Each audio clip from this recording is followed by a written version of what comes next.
Hey guys, it's Pete, and today I want to talk about something I consider a silent killer in tennis and ask you guys a question just to get some feedback. So I was out there running a practice yesterday with my junior players, and they're younger, they're starting to get into tournaments, and so they're showing some potential, showing some promise. They can hit some pretty good ground strokes. Their volleys are okay, serves are getting there. But then we did a drill where I had them practice a lob and then an overhead.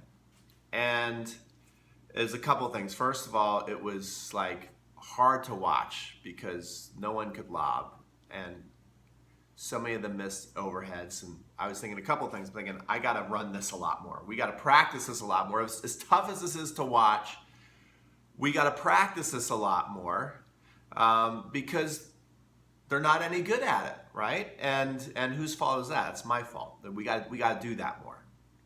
And I just began to think, this is really a silent killer in tennis, and until we get to like a higher level, I think. What do you guys think? Because you watch a pro match, and of course they can get to a ball, they hit beautiful, perfect lobs, and that lob's got to be almost perfect to be effective, because even great lobs are usually crushed by even more awesome overheads.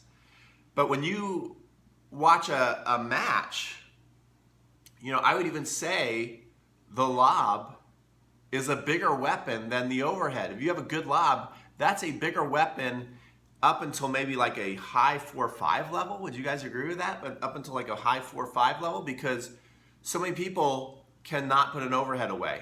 They either cannot put it away, they just can't end the point, or they miss it. I mean, they miss them bad. They were missing them bad. So here's my poll question. There's YouTube can do polls, so it's kind of cool. So I want to know, just you out there on a scale, would you say your overhead is below average, or excellent? Or above average. I guess I'll put above average, right? So that will be question number one, your overhead. Then question number two, is your lob, because I want to know what you guys have, better lobs or better overheads. Is your lob below average, or above average?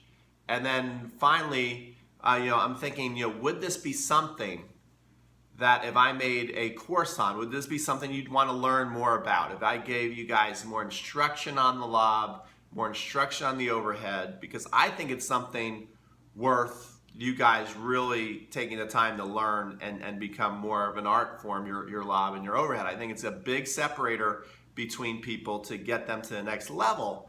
But if you guys are not going to take the time to really, dive into it and learn it and practice it, then, I'll be wasting my time making a course on it. So I just want to know, is this something I should make a full course on, yes or no? And, so I just want to know that. Anyway, hopefully you found some value out of this video. And if you did, make sure to like it, subscribe if you want to see future videos of mine, and comment below. Let me know what you guys think about overheads and how you do with overheads and how you do with lobs and all that kind of good stuff. So that's it. This is Pete from Crunch Time Coaching signing off. Have a great day.